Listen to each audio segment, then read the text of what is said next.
that both meets the city's housing needs and enhances the neighborhoods in which it occurs?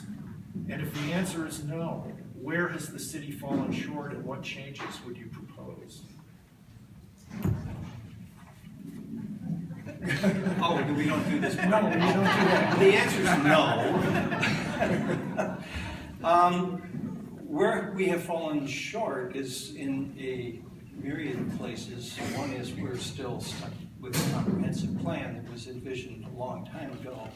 And at the time, it seemed like quite a quaint and novel approach, and that is that we would all be riding bicycles and living in the community where we live, and we would shop and eat and play and dance and party there, and we would never go out of that community, and therefore we would never need to get in our car and go park somewhere else. I just recently had my car towed with my dog in it, and the car was towed to an impound yard from a shady street to a sunny spot, and the dog was left in the car locked in. I couldn't get him out, and they told me they'd call the Humane Society for me if he was in too much distress, which of course would have led to an animal cruelty charge. So, but the answer is no, we need to work on this. Developers have taken us for a ride. It's time for it to stop.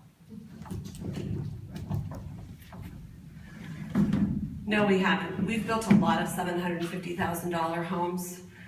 We've built a lot of density.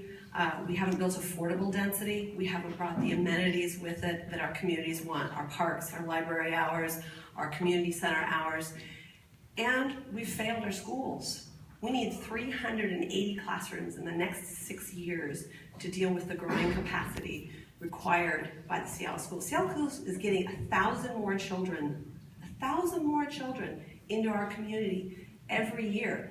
We don't have the classroom space for them. Ask any parent around whose kids are in the 12th portable on the playground. Things we need to do. We will need linkage fees. I think we need linkage fees that cover not only affordable housing, but we're going to have to deal with schools. We are going to have to get to the root cause of why is it we are building only very, very expensive homes or really tiny homes. I also don't think the city has done enough to meet either of those parts of the question. Building enough housing or meeting the demands of what growth looks like in our communities.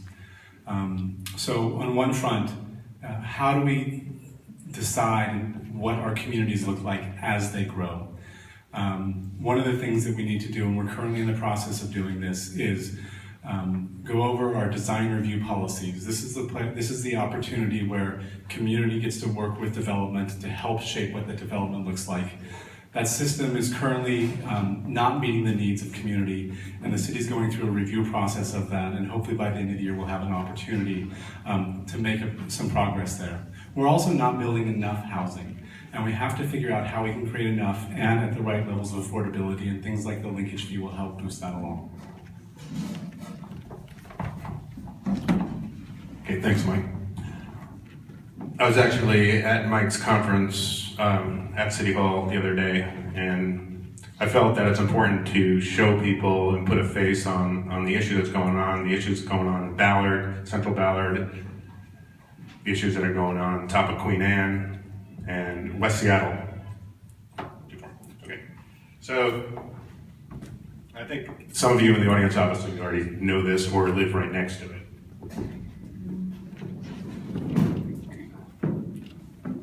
Hopefully you can see that, but I was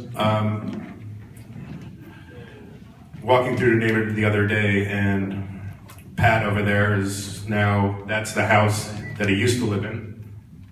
20 seconds. And this is his little house behind there.